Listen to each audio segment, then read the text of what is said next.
And now we're recording on Audacity. Oh, did you record on OBS too?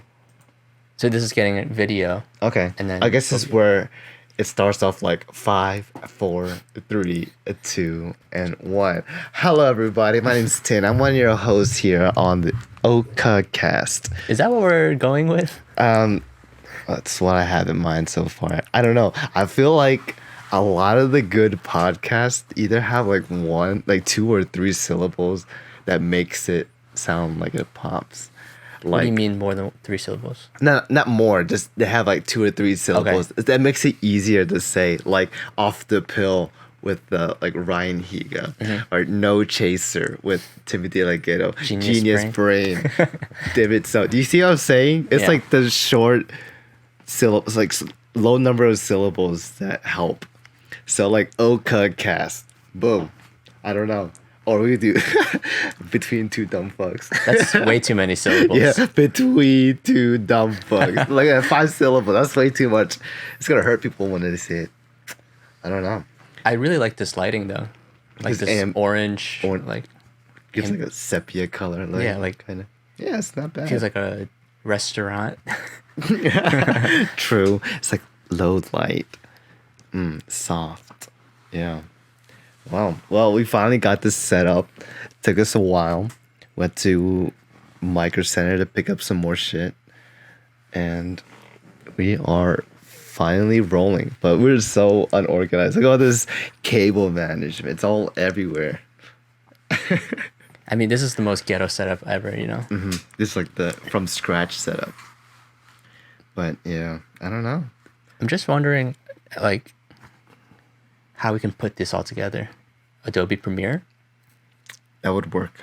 Adobe Premiere would be good. I've used it before, but it's so like complicated. There's so many tools and gadgets that like I'm so overwhelmed about how much it can do, but my knowledge of how to use it and make it work to what I want, it's not there. You know. I don't know. I like Adobe Premiere though. I go online and pirate it and just crack it. I have 2018 pirated. Oh, nice. You should send me a copy of that. Yeah. I think I did it through Reddit. They had like, it was like, Adobe master thread, and it had every single like link and it was like, if you want 2016, here's this link, 2015, you know. True. Dang. I remember there's a subreddit called r/piracy. I just get all my shit like Microsoft Office, Adobe's like Creative Suite, everything. Because freaking Adobe will charge like hundreds of dollars for Photoshop. Yeah, it's nuts. Yeah. That's like way too much just for an editing program. I just like want to do one time, or just little projects here and there, and you just gotta charge $100 for it. I don't know. Not a big fan. It's like Microsoft Office or Microsoft Word. It's like hundreds of dollars. Microsoft Windows, that shit should come standard, like free. But I'm pretty sure they make businesses pay for it. That's where they get a lot of their money from, too. It's nuts. Okay. Damn, we got this going already. Now we have to get this set up for 3 people. Then I think we're set for 2 people now. For sure. We got the camera. We got the mics. We got the mic stands. We have a 7-port USB hub. The only issue I see is having the third person get headphones. Yeah. Because we have enough USB ports for sure. We don't have enough headphone jacks. That's the issue. That's true. There's never enough headphone jacks. Are we able to like put a headphone splitter into a headphone splitter and then go from there like a daisy chain? Daisy chain? Yeah, like this. Damn, that's hard. That's rough. I don't know. Do we ever look at the camera? We could. Just like, what do you think? Yeah, like, just like snap. What do you think, motherfucker? I don't know. Wow, we did it. We just kind of like talk casual as if like all this shit is not there. Yeah, that's I hard feel like though. it's hard. It is hard. As soon as you hit the record button, I was like, I kind of felt something switch in me. I'm like, fuck. I Yeah. feel like people are watching me now. It is nuts. We had to like change our mindset in a way that I should probably talk closer to the microphone. I'm like leaning away. We had to change the mindset of like it's like not there. It's I mean, just- whenever you make anything, or whenever you make videos or record anything, you definitely have to put on like persona. yeah. I don't like it though. I'm not really a big fan of changing personas. Yeah. I mean, we'll get used to it. Like, we'll be more and more comfortable the more we do it. Dang. Holy shit, we're here. We're here, guys. We're Yeah, I making a actually podcast. I feel like I'm more used to it because I have recorded videos before for my YouTube channel. So. That's good. That's some good practice. You get more used to it. But for me, I like to stream, but like it's so easy when you stream because you just kind of forget that you're streaming and I'll just play games, you know? It's actually really nice. And then people just come in and join it. I'm like, oh, here like a little ding that someone joins my stream. I'm like, oh, someone's here to watch. And then I kind of forget about them and then just start playing and doing my own dumb shit. I've tried that before, but then I get hung up on the fact that like, oh, I'm not interacting with the people watching, and they'll like talk in chat, and then I'll just miss it because I'm not looking. Yeah, that's true. I'm not really a big fan of interacting with the chat part, to be honest. Oh, really? Yeah, I'm not. It's crazy. I don't know. I just want to stream for you and like just show you what I'm playing and just that you could be there and like, you know, interacting with the people in chat is not really my favorite because like I have to like form and like and sense to talk to them about. I feel like I have to. I don't know. I feel like I want to portray a way for them to want portray an image I want them to have of me, and I don't like that. I like just to be myself, you know. Yeah. And I can only do that if I'm playing streaming a game with friends and just doing like dumb shit. So what I've done is I've stopped streaming, and then I'll just play a game and then have like one person watching or two people watching, and just record like over Discord. Yeah. Like they're just watching, and commenting and stuff while I play, and then I'll just record it and then upload that instead of just streaming. That's good. I like to just stream on Discord, but I'm not recording it. I only save clips of when I do like really well in games. Like I do like clutch plays, and like I don't know. Right now I don't even stream on Twitch anymore because I don't care about the chat. Yeah, me neither. I just stream on Discord. Especially that Discord has that go live function now. Yeah, I love it. Yeah, oh my god. amazing. I just use it whenever I play. So that, you know, I only want to show my own friends what I'm playing. I don't really care about showing anyone else in the world on the internet. I mean, so that's more or less why we're doing this. Exactly. Yeah. For our friends. We just want to show our friends that like what we're doing, what we're thinking, you know. That's pretty much it. And I love it. I love that Discord did that go live button. Me too. And like, because they used to have the screen share function, but then it was so like laggy and crappy. It's pretty much the new Skype now. Discord? Discord. Because I go on Discord, I just do screen share, but like webcam with Tiffany. I don't need to use Skype. It's like Skype's like obsolete. And the biggest thing about Skype was that it's used so many resources on every computer.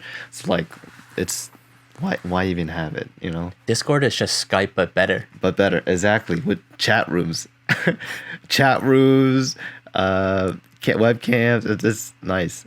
And you do emotes. And you have your own community too. I don't know. I feel like when we progress later in this podcast, we probably should make it on Instagram or something. So that people will know like new episodes are up or some shit. Yeah. I mean, we can promote it on our own social media accounts. Yeah. Like the ones that we already have, our personal accounts. Nah. No? No. Yeah, it kills my aesthetic. I don't like that. You know, like my Instagram is highly curated now. There's only 35 posts, and then I'm always archiving stuff. Like it has to maintain a like a certain aesthetic. an aesthetic, like an image, like a story that you want to say. Exactly. You know, your own world. I respect that. But yeah, I don't want to promote this on my own personal, because I know too many people. I don't want too many people to know about me. Yeah, I agree. Same. And most of them are just acquaintances that I'd rather not. I mean, if they stumble across me, then sure, I'm fine with that. But I don't like to promote myself. Like, hey, watch this. I'm on this now. I'm doing this shit now, you know? And then, like, the thing is, I don't want to do something that I know I might not, like, 100% commit to for the next 5 years or something, or 2 years, you know? I just, like, more, for me, this is, like, a good casual, like, for fun thing. Yeah. That, you know, that I like to try out and see where it takes me, kind of thing, you know? The only reason I'm so, like, eager to do this is because I just want, like, I have a lot of, like, creative energy, and I don't know where to direct it. Yeah. I'm like, I draw, I write, and I do poetry. I do, like, my own videos, but I just wanted something like a collaborative, like, endeavor, you know, like a collaborative project. Damn. I just want something to do. See that? I don't have that shit. I really don't have, like, the shit in my mind. I don't have that creative energy. I just like to just think about certain scenarios and how I feel about them, you know? Sit. That's just how my mind works. But my creative energy, I like to work on skills that I'm not good at. That's, like, my favorite thing to feel is to know that I improve on something that I'm not good at. And, like, when you finally get to that level where you're like, holy shit, I'm actually pretty good doing this, you know? You put into practice to doing something. I mean, look, you can do that, and then we can talk about it on our podcast. Exactly, yo, that's crazy. And, like, doing this podcast is also another thing that I want to try and improve on, like, prove the inequality of our our conversation, but like production value increasing. Exactly. The craziest thing is funny because, like, another thing that I want to try to do is improve my vocabulary. You know, like, just, I don't know, just using words that I don't normally use, but, like, it just in a way makes you sound smarter. But, like, you know, just having a way with words. But I guess it's a casual conversation. It's just nice too when you're just laid back. Oh, it's knowledge is licking you. She's all up in your space. As per usual. Yeah, it's per usual. It's nice. I don't know. I feel like it's just kind of smooth. I always thought that we would stop it. When we start recording, we will have a lot of dead silence. You know, like, kind of like, oh fuck, what do we talk about now? You know? Yeah. But I don't think that ever happens with us, even like in normal conversation. Exactly. Mm-hmm. It just kind of flows really smoothly. You know, I mean, there's times where, like, when we're, like, driving in the car and we're just kind of quiet, but it's not like an awkward quiet. It's kind of like I'm thinking about something, but it's not like I feel uncomfortable or anything. It's like, it's whatever, you know. It's nice. I've never really been bothered by silence. I think. I think, like, especially with people you don't know, sometimes when you're sitting and it's quiet for like 10 seconds, they start to like try to. That's my problem right there. But that's like, you're saying that doesn't bother you? Like, the silence itself doesn't bother me, because other people, like, I've noticed that other people will get bothered by it and they'll try to, like, make small talk or, like, pull stuff out. That's exactly me, dude. But that's exactly me. I'm content just sitting in silence, you know, just enjoying each other's company. You don't always have to be talking. I like that. I really do. But only with that, I only feel that way with people that I'm really comfortable with. That's true.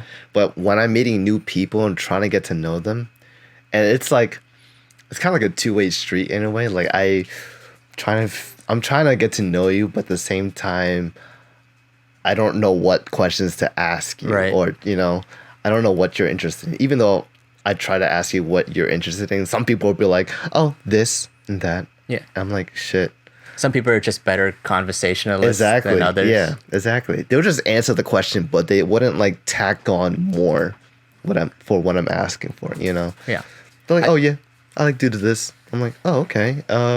Fuck. Like, what else do you like? You know, is there what about it that you like? You know, But that's what makes you a good conversationalist, though, because you can pull conversation out of people. yeah. Like if someone's not like reciprocating, someone who's like, I mean, I think we're good conversationalists, and we're able to like come up with questions on the spot, like, oh, like like, oh, what do you do? And then they'll say like one word, and then you're like, oh, what does that entail? You know, we kind of pull it out. Yeah, like, come on, man, give me some more than that. I like to do that, but at the same time, it frustrates me a little bit because, like, dude, I'm like, if you're putting in, you're investing more than they are. Exactly, but that's what I'm saying. It's a two-way street. Yeah, like I'm trying to I'm putting 70. You're giving me 30 right now, dude. Like, come on, give me more. I'm trying to talk to you. I want to get to know you. Takes two to tango. Too. Exactly. I don't know. And like for me, meeting new people, I'm like, I act like normal, but I wish I wasn't. You know. What do you mean? Like I keep my composure. I don't do these silly like high pitched sounds like I usually do. I don't say dumb shit like I usually do. Like fuck. With new people. Yeah, just like I'm not as opinionated with when I'm with new people. Okay, you know what I'm saying? Like, so you mean you hold back opinions? Yeah, I don't like to say my opinions because I don't know how they would feel or react to it. But, so I like to fish out their opinions to see how they feel about certain topics. And then I'll tell them if I disagree with them or not. But like I wouldn't. Let's say something happened. It's so hard. So sometimes people will tell me a situation, but I can't read because in my mind a lot of shit is funny.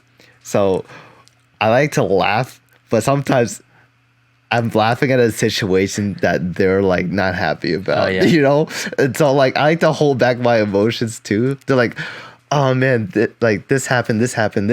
I'm like, oh shit. I'm like, and like, oh man, yeah, I feel really sad about it. I'm like, oh fuck, that's the wrong reaction to give, you know? Yeah, but with friends, you're a little more open, a little more free. Because with friends, it's how they are. You know how what is funny to them, and like that's true. It's. And they know you, like, even if I laugh at a situation that they had a bad, they didn't feel too negatively, but it's not what was funny to them. They know, hey, fuck you, why are you laughing? Right? But they know that I'm coming from a good place. Like, I'm not doing it to hurt them. I mean, that makes sense. Because with new people, you don't know where their boundaries are. You're like, all right, what lines can I cross? What lines are too touchy, That's why I'm trying to, like, get to. I don't know, like when I go to work for residents, I'm starting to get more comfortable, but I'm not still at that level where I'm like, I'm just like waving my arms, I'm like doing stuff like but I'm starting to do like like with something I'm not unsure of. They're like, oh yeah, so this happens and this happens. I'm like, huh, really? And then everyone's like kind of giggling and laughing a little bit. it's I don't know, I mean, that's normal. Like, you act more reserved with people you don't know and more relaxed with people you do know. I don't think that's a problem. It's not. Oh, it's not. It's normal. It's just internal struggle within myself.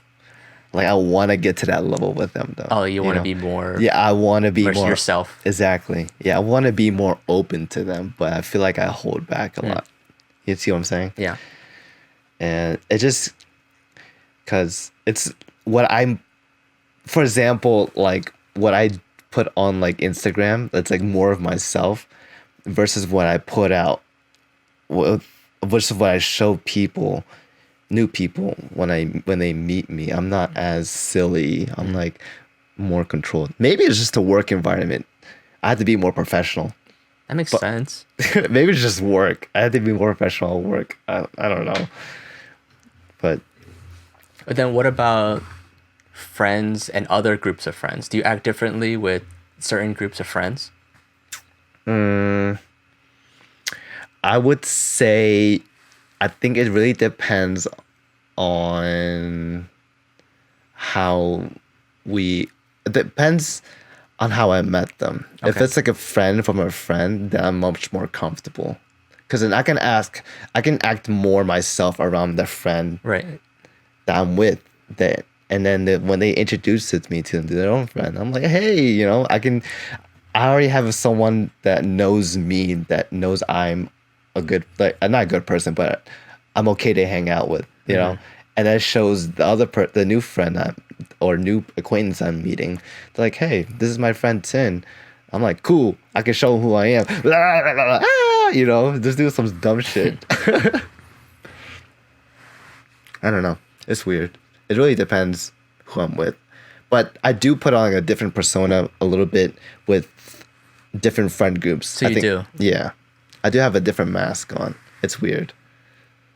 It's weird. I agree. I Yeah. think there's certain people you act like for example, I have some really ghetto friends, and then when I'm with them, my like North Philly self comes out. They're like, yeah, what the fuck, bro? You know what I'm saying? And then when I'm with like my other friends who are like we have like really intelligent conversations. We're like our vocabulary is like so diverse, and we're college educated individuals, Yeah. So it's a spectrum. Dude, that's hilarious. I like whenever I'm hanging out with like my old ghetto friends from like Upper Darby, I caught myself one time. I'm like, because I'm with my other friend, like, hey, how's it going? And then my other friend from Upper Darby will come, like, I was like, yo, what's up, man? How's it going, man? What the fuck? What you been up to, man? What the fuck? And, What's up, bro? it's like a quick 180 change. And then like one of my friends noticed it and started laughing his ass off because of how I changed my tone and my way I talk. This is hilarious. Oh, man. Man. It was crazy. Yesterday, I got emotional at work because, like, one of the patients was on a ventilator, and he was a heroin. I think it was an overdose or something, and he went through like respiratory failure. Right. Basically, for those who don't know, he couldn't breathe on his own anymore, so we had to stick a tube down his lungs to help him breathe. And what really got me was that his older brother, came in, and it was just like he was kind of like blaming himself for it, even though he had told us like, yeah, I know it's not my fault, but if blaming himself for what? Like for his brother being in that situation? Yeah, for his brother being in that situation. Yeah, exactly. Because like he's like because he was found on the ground in his room, and the only reason why they found him like that because his older brother doesn't even live with him, and he was only coming home because he was dropping something off, and he thought he would just say hi, and this is like a one-time drop off. He doesn't usually come home. Right. So he was like, hey, let me go check on my little brother real quick. He's upstairs in his room, and then he like knocks on the door and he's not answering. He opens the door. He's found on the ground, and he's like, shit. Mm-hmm. So he got his brother dressed up, like picked him up, brought him in the car, and like drove him to the hospital. And then he had like respiratory failure. And then basically, and what's even more rough is that earlier this year in May, their father passed away. So he's telling me himself like he's going through the same shit again several months later. Like it's almost like deja vu, except with his father. Now this is his brother. Damn, it's crazy. Fucking nuts. It's nuts. And I just like shit. And then you got emotional, but I got emotional because of the idea, like he was describing me his relationship with him, like how they are as brothers. There's three of them. There's three brothers, and there's the one that's that's my patient was on a ventilator. He's the middle brother. The one I was talking to me is the older brother, and he was like, dude, like, if, I don't know, he started choking up and like crying a little bit. He's like, if only like I got there quicker or sooner, and like, maybe he wouldn't be in this state, or maybe if I taught him a little more or get to know, if hang around at the house more often, he wouldn't be like this. Like Did it resonate with you, like their situation? Like it reminded you of something in your own life? Mm-hmm.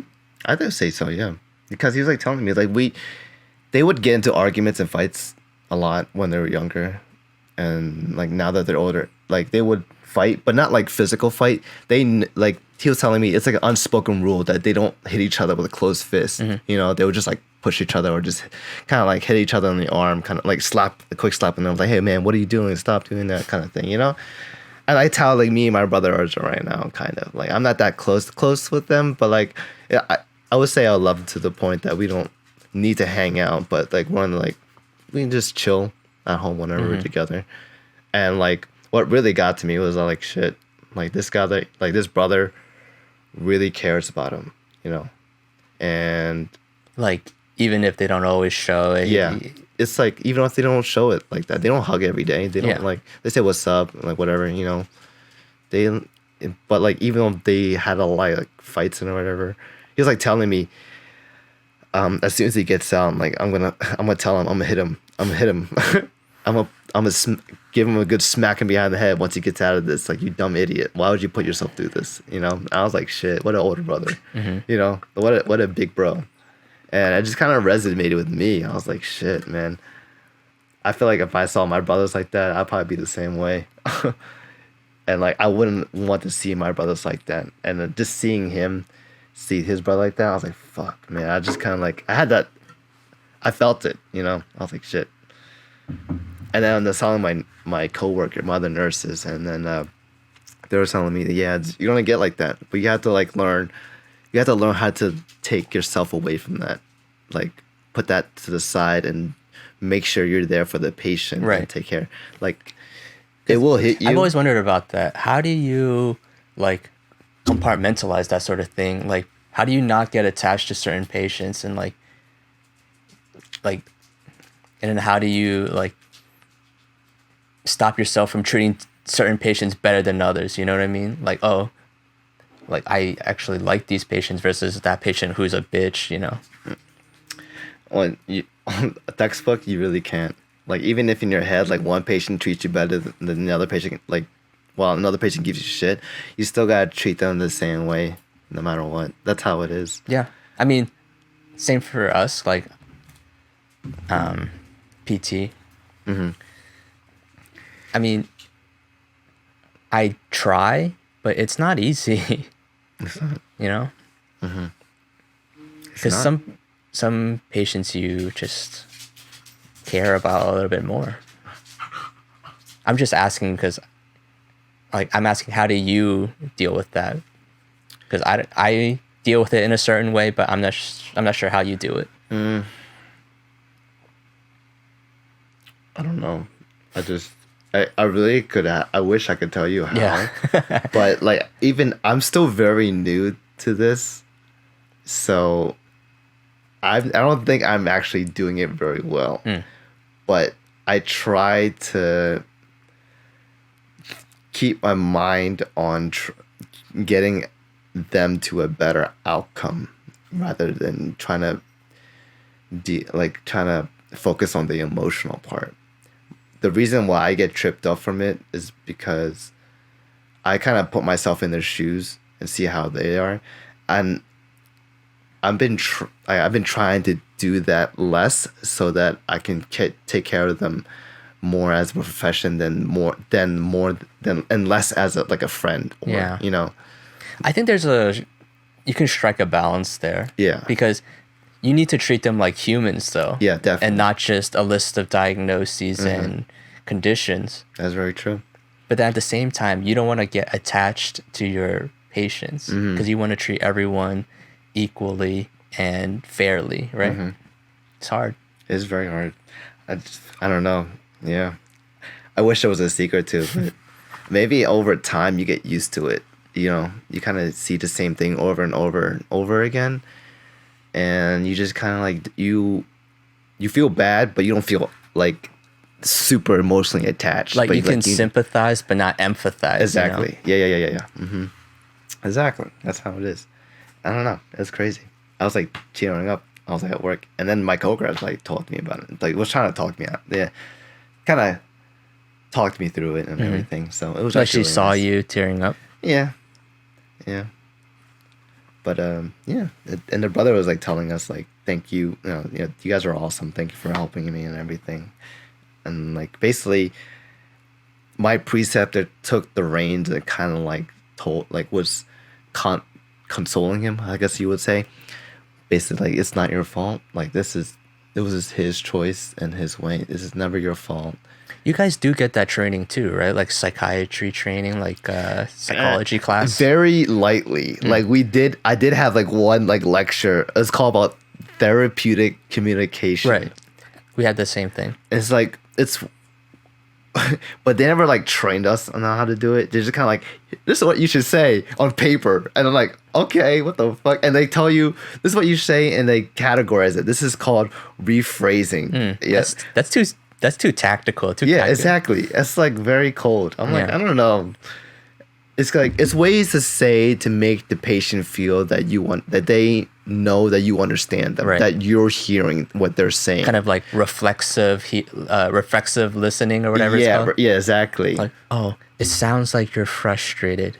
Yeah. Like, I hear that you're saying this. Exactly. And they're like, yeah, I am saying that. Exactly. It's kind of like, I'm picking up what you're putting down kind of shit, you know? It's like that.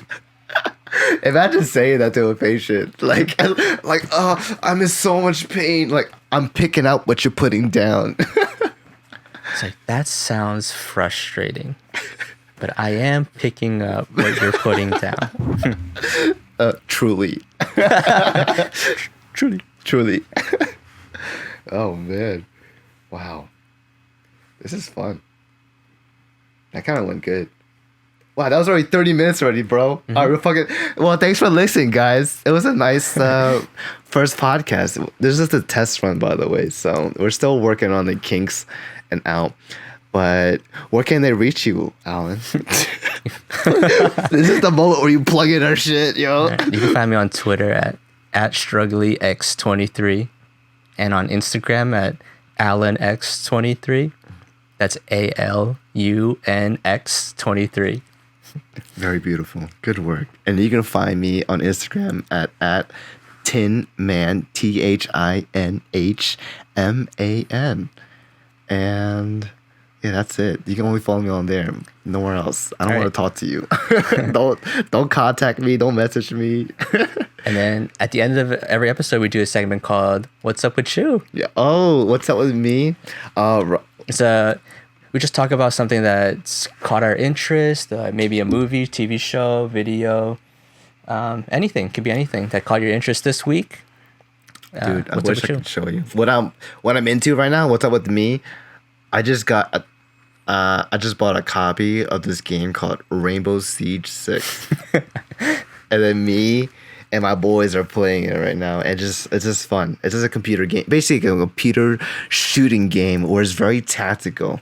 If you guys know what Counter-Strike Global Offensive is, or AKA CSGO, it's basically a more tactical version of that. Cool. Yeah. How about you? What's up with you? I'm really into Gus Dapperton right now. He's like kind of like bedroom pop, kind of like chill music, lo-fi music. Yeah, I really like it. Wait, what's it called again? His name is Gus Dapperton. Gus Dapperton. Is that on Spotify? Yeah, on Spotify. Gus Dapperton. Wow, that's cool. That's awesome. Okay. Well, if you want to see, we'll plug our bio information in the description below in the YouTube. We also had to figure out how to put this shit on Spotify, maybe for people who want to listen on the drive or something. You know, there's some kind of process, like an application process. I think. I'm not sure. Or maybe on SoundCloud. I don't know. SoundCloud's easy, I think. Yeah. But there's like no good like player for like, you know, like an app for whatever. I don't know what shit. I think YouTube's fine. What the fuck? Yeah. For now. Mm-hmm. All right. Well, thank you for listening, guys. See you next time. Bye.